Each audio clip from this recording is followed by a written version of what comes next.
El honor de acompañarte en tu muerte. Yo sé que este título puede ser muy raro, muy desconcertante incluso, pero genuinamente es la mejor manera que tengo de narrar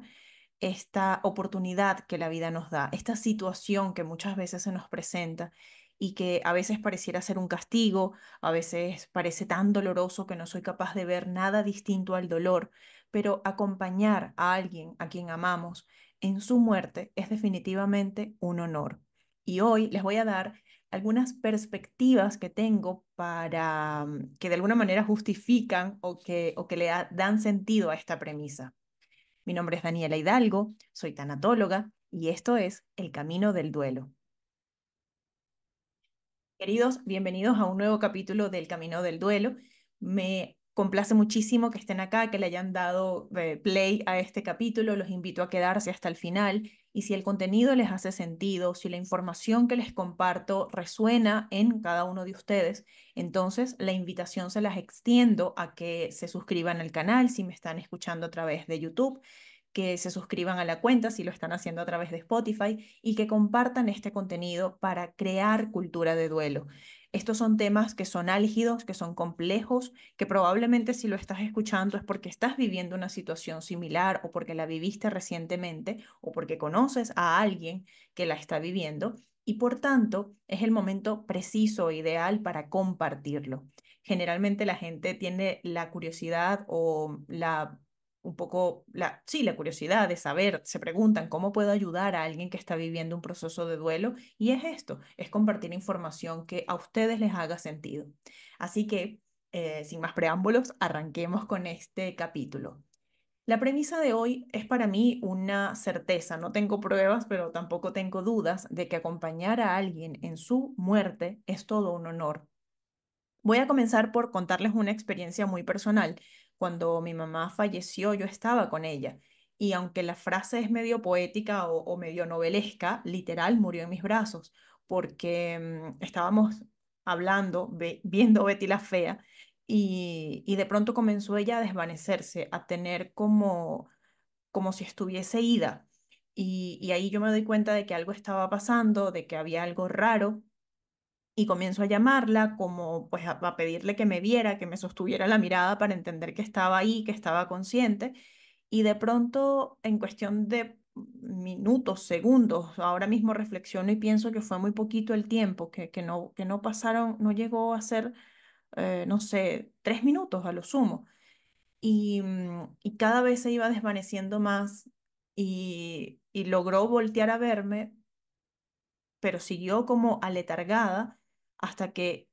dio como una especie de inhalación y ahí quedó. Y aunque, por supuesto, es desconcertante, hay un momento en el que aunque más o menos entiendes lo que está pasando, en realidad no terminas de entenderlo, como que no sabes lo que está pasando ahí. Aún así, llega un momento o hay una parte de ti que sabe que lo que está pasando es que la persona, en este caso mi mamá, había muerto. Y no digo que fuese una situación que yo esperaba, si es verdad que mi mamá pasó muchísimos años en cama y que de alguna manera, pues no era que tenía una vida plena, pero además durante esos últimos días, antes de su muerte, ella había estado sintiéndose mal, había tenido malestares y finalmente llegó a este punto en el que tuvo un paro cardíaco y falleció. Pero digamos que no era algo que estuviésemos esperando especialmente. Y sin embargo, y justamente por eso yo también honro ese momento, porque cuando alguien está de pronto en cuidados paliativos, cuando alguien ya está viviendo una enfermedad crónica y sabemos que hay un deterioro y que no hay nada más que la medicina pueda hacer, pues de alguna manera ya das por hecho o por sentado que estás digamos, en el camino hacia la muerte con más certeza. Eso no era exactamente lo que estaba yo viviendo con ella y por eso es algo que yo honro porque la vida me dio la oportunidad de estar ahí. No sé si casualmente, pero pude estar en ese momento. Yo he tenido por otras razones la oportunidad de ver el momento y la partida física de otras personas, de estar al lado de alguien que está a punto de fallecer y de vuelta tengo la premisa de que es un honor. Y es un honor porque la vida nos está dando la oportunidad de acompañarlos, de que ellos sepan que estamos ahí por y para ellos, a veces sin tener la absoluta conciencia de que estamos haciéndole compañía hasta su muerte, pero yo estoy segura de que ellos lo entienden así. Y termina siendo un privilegio el poder estar en el momento y acompañarlos a su encuentro con esta nueva realidad. Aquí hay un punto que para mí es importante mencionarles y es que la muerte es uno de los grandes misterios que hay en la vida. Hay gente que nunca se ha planteado qué es lo que ocurre después o que tiene de pronto una perspectiva de, bueno, simplemente morimos y dejamos de existir y hasta ahí. Pero cuando la muerte se nos acerca, cuando la vivimos desde un lugar tan cercano, entonces comienzan a venir estas preguntas que son mucho más introspectivas, mucho más hasta filosóficas, mucho más espirituales, si se quiere, ¿no? ¿Qué es lo que ocurre con nosotros? ¿Qué es lo que somos finalmente? Y yo creo en mi caso, yo me he hecho esta pregunta desde hace muchísimo tiempo. Creo que desde que recuerdo estoy pensando y tratando de entender lo que es la muerte porque siento que la he tenido muy cerca desde muy pequeña. Entonces, estas inquietudes han estado en mí desde hace muchos años. Ha sido una búsqueda que yo he emprendido incluso empíricamente desde hace muchísimo tiempo, mucho antes de que me dedicara a la tanatología y a la terapia de duelo. Entonces, para mí, la muerte, tengo la certeza, sin tener pruebas, la muerte, a pesar de que es un gran misterio, yo creo que es la expansión de nuestra conciencia, que nos convertimos en algo mucho más grande, mucho más profundo, mucho más real incluso, que dejamos de tener los límites que nuestro cuerpo nos establece y que comenzamos a hacer algo mucho más grande, mucho más... eh, más presente incluso. Es una paradoja y podría ser casi dicotómico que pensar en que soy una presencia más grande cuando dejo de estar de manera física, pero eso es lo que creo. Creo que aprendemos a relacionarnos con aquello que perdimos de una manera distinta y para poder hacerlo, o el camino para hacerlo, es darnos cuenta de que somos mucho más que un cuerpo, que somos energía que se transforma. Hay diferentes teorías y yo creo que al final el concepto de lo que creemos de la muerte es súper democrático. Puedes hacer todas las búsquedas que quieras, dejar ir aquello que no te haga sentido y quedarte con aquello que sí te la dé, aquello que sí te genere paz, que te genere confort, que te genere tranquilidad y poco a poco ir definiendo lo que es tu concepto de la muerte. Si estás teniendo además una experiencia en la que estás acompañando a alguien, como les decía antes, porque está en cuidados paliativos, porque ya hay un diagnóstico establecido, porque es una enfermedad que definitivamente ya no tiene ninguna posibilidad de intervención médica, entonces estás ante la oportunidad preciosa de hacerte este tipo de preguntas, que también pueden ser la de la persona que está por fallecer, y permitirle o tener los espacios para poder conversar incluso de esos temas. En definitiva, yo creo que es una oportunidad hermosa la que la vida te está dando en este momento, de que puedas incluso poner las cuentas en cero, ofrecer las disculpas que sean necesarias, ofrecer, perdonar si es que hay algo que puedas o que creas que debes perdonar a esta persona, permitirte decir todo aquello que necesites decir, de alguna forma establecer o llevar tu cuenta a cero. Creo que es una oportunidad y además de escuchar estos mismos elementos de la persona que está falleciendo, si es que tiene todavía la capacidad en términos de conciencia, eh, de escuchar las disculpas que tenga que ofrecerte, de escuchar los reproches que eventualmente tenga para hacerte, lo que sea, establecer una comunicación no desde un lugar de conflicto, sino por el contrario, desde un lugar de amor. El contar, el establecer, el decir todo aquello que necesitamos hace parte de lo que muchas veces nos ayuda a trascender cualquier tipo de conflicto. Y esta es una oportunidad para poder hacerlo. Por otro lado, me parece importante que te permitas escuchar las inquietudes de esta persona. Muchas veces tenemos esta negación, digamos, que además hace parte del proceso y cada vez que la persona quiere hablar de la muerte, tú le pides que no lo haga, que no se preocupe, que no va a pasar y de pronto esa persona que está falleciendo sabe tanto o tan bien como tú que es cierto, que la muerte está llegando o que está esa persona llegando a las puertas de la muerte y por tanto tiene inquietudes que quiere compartir contigo, de pronto tiene sensaciones que quiere mencionarte, sus propios miedos y el que tú estés a su servicio para escucharle hace parte del honor que implica este proceso. Por otro lado, yo creo que así como acompañamos a alguien en su nacimiento, que estamos afuera en el hospital esperando que la persona nazca, que hay todo un protocolo, que la persona que va a dar a luz se entrena para hacerlo, al menos en algunos casos, hay una especie de celebración con la llegada de esta persona a la vida. También creo que podemos hacer una especie de transición hacia la muerte, acompañarlos a entendiendo que lo que podemos hacer por ellos es encargarnos de darles tanto amor como nos sea posible, de validar todo aquello que creímos o que creemos que hizo bien, agradecer todo aquello por lo que podamos sentir gratitud por esa persona. Y esta, de nuevo, es una excelente oportunidad que la vida te está dando para acompañarlo en un camino hacia la trascendencia de lo que es como energía. Yo no tuve la oportunidad, volviendo un poco al ejemplo que les ponía con mi mamá, de hablar de muchas cosas en ese momento porque no sabía que esto era lo que iba a pasar. Aún así, yo creo que mi mamá y yo nos dijimos todo lo que era necesario decirse. Creo que pocas cosas quedaron por resolverse, al menos de decirse, ¿no? Yo después quedé con ciertos conflictos de otras cosas, de algunas culpas que poco a poco fui sanando, pero si tienes ahora mismo la posibilidad de tomar la mano de esa persona que está por fallecer y de mostrarte vulnerable para contarle todo lo que necesites contar, para plantearle tú también tus propios miedos, permítete hacerlo. Eso también hace parte del proceso. No vas a lastimar a esa persona. Creo que es un momento sanador para ambas partes. Aquí quiero también, si me permiten, dar una recomendación y es que cuando estamos acompañando como familia a alguien que va a fallecer, es muy probable que tengamos diferentes perspectivas de cómo hacerlo. Por eso muchas veces conviene contar con la ayuda de un experto. Nosotros como tanatólogos, entre los trabajos o los roles que podemos desempeñar en la vida de alguien que está viviendo un duelo, es acompañar en este tipo de procesos. Es permitirnos, digamos, escuchar a la persona que está por fallecer para entender cuáles son sus necesidades y jugar de alguna manera como una especie de puente entre la persona que está por fallecer y el resto de su familia. Entonces, esta también puede ser una oportunidad muy bonita para contactar con alguien que haga y que pueda acompañarlos, acompasarlos en este proceso. De igual forma, siempre les reitero que no hacemos las cosas ni bien ni mal, que es probable que eventualmente puedan sentir que hay algo que hayan querido hacer distinto. No se exijan perfección.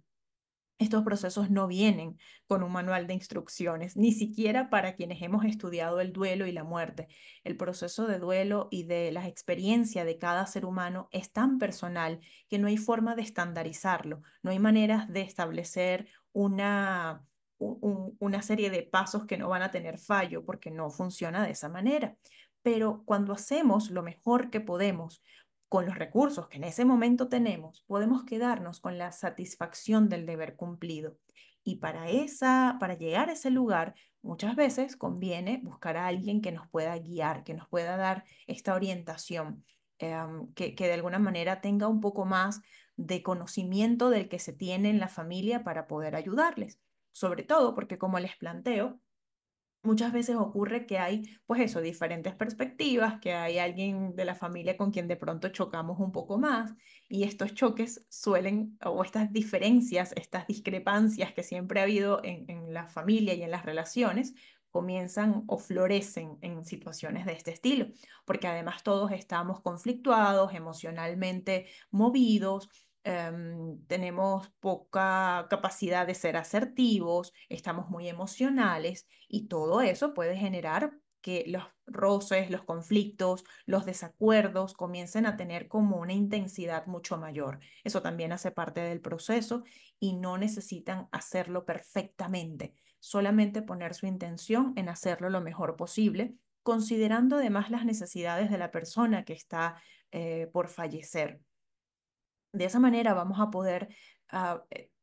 anteponer las necesidades de esta persona ante las nuestras, anteponer las solicitudes que esta persona pueda tener antes de las propias. Y de esa manera se logra muchas veces establecer acuerdos. Cuando renunciamos a la urgencia de tener la razón y de querer imponer nuestra verdad y nuestra razón en una situación de este estilo, donde lo único que hay son perspectivas, no verdades a fuego. Esa también es una premisa que creo que va a ser importante tenerla como consideración. Vean más allá de las acciones de aquellas personas que les generan conflicto en estas situaciones. Vayan más allá de eso. Entiendan que cada persona tiene una propia historia, una perspectiva en función de su propia historia vital, de su propia personalidad, de la forma en la que se ha relacionado con la persona que está por fallecer. Así que hace parte, digamos, el relacionarnos con otras personas hace parte cuando vivimos en familia este proceso, que a veces tiene, pues eso, termina siendo una ventaja, otras veces no, pues como todo, hay dos caras de la misma moneda. Hay personas que pueden estar viviendo este proceso más bien solos porque no cuentan con mucho más, con un entorno mucho más grande, de pronto porque son hijos únicos, de pronto porque están viviendo en otro país y no tienen cerca al resto de su familia. Entonces, cada circunstancia tiene dificultades y atenuantes distintos y por eso me parece importante mencionarlo para que tengan perspectivas de que no todo es ni bueno, bueno, bueno, ni malo, malo, malo, todo finalmente hace parte de tu realidad y cuando la aceptas, que no significa que te guste, pues renuncias a necesitar cambiar las cosas y desde la aceptación te permites gestionar lo que sea que estés sintiendo, viviendo o experimentando en esta situación que estás afrontando ahora. En caso de que para ti no sea posible estar físicamente con la persona, porque de pronto está en un espacio del hospital o de la clínica al que no puedes tener acceso, generalmente hay protocolos, es importante que lo valides en el centro médico en el que estés, porque generalmente hay protocolos para que puedas acompañar a la persona en sus últimos momentos, pero aun cuando no te sea posible, conéctate emocionalmente con esa persona, intenta visualizarla, intenta crear una imagen mental de esa persona frente a ti, di todo aquello que igual necesites decir, expresa todo aquello que quisieras plantearle y decirle. Hay un montón de evidencia, de testimonios de personas que han estado, que han tenido muertes clínicamente o médicamente, digamos, diagnosticada y tienen la capacidad de ver lo que está pasando afuera, tienen capacidad de escuchar las cosas que están pasando alrededor de donde está su cuerpo. Entonces, creo que algo que les puede ayudar en caso de que no puedan estar físicamente al lado de esa persona es conectarse igual en términos emocionales. Yo vuelvo a reiterar, creo que somos energía y que por tanto,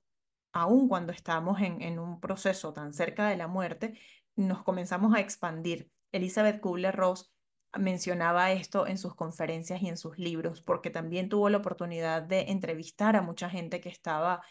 por fallecer y de alguna manera la estructura o el campo emocional y espiritual y energético como que se engrandece y las personas logran escuchar cosas antes de morir, logran ver cosas. Entonces, de vuelta, el concepto de la muerte es súper democrático y creo que cada persona, cada ser humano tiene la libertad absoluta de elegir en dónde va a poner su creencia, en qué va a creer, en qué va a confiar, ya que no hay nada que esté seguro. Después de que decidas hacerte las preguntas que lleguen a tu mente y de encontrarle respuesta, tú misma o mismo vas a hacerte el criterio de lo que crees que es la muerte y en función de eso vas a poder decidir si quieres conectar con esta premisa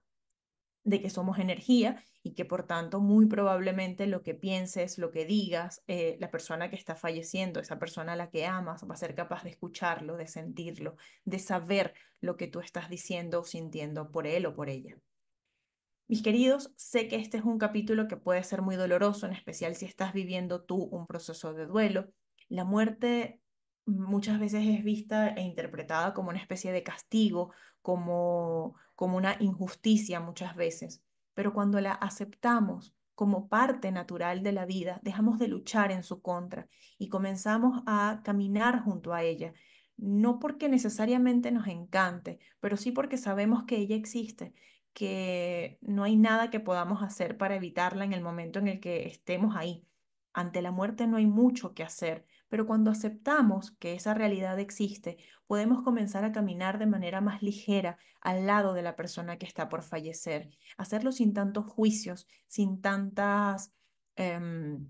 visitas al futuro, que muchas veces es lo que nos hace generar un dolor profundo, la expectativa de todo aquello que no vamos a poder vivir. Pon tu atención, que es tu mayor poder, en el ahora, en el momento presente, en lo que sí tienes. Muchas veces, por tener la mirada puesta en todo aquello que no voy a poder disfrutar, dejo de vivir lo que sí tengo en este instante. Si en este minuto aún tienes a esa persona junto a ti, aprovéchale. Cuídale tanto como te sea posible, quiérele, demuéstrale tu afecto, demuéstrale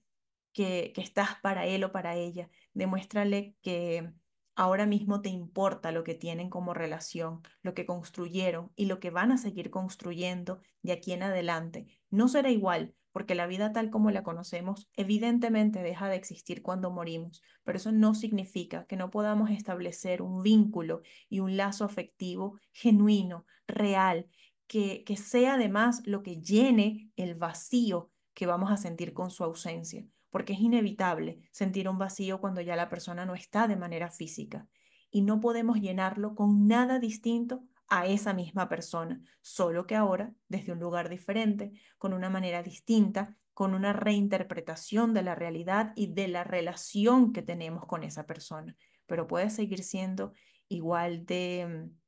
real, igual de absoluta, igual de amorosa.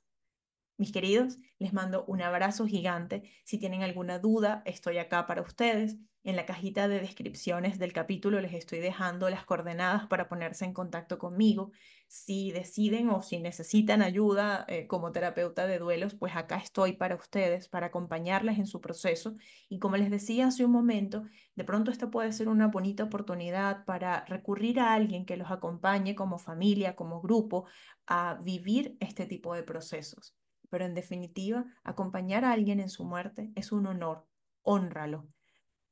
vívelo intensamente. En algún minuto quizá llegues hasta agradecerlo. Les mando un abrazo y nos vemos muy pronto.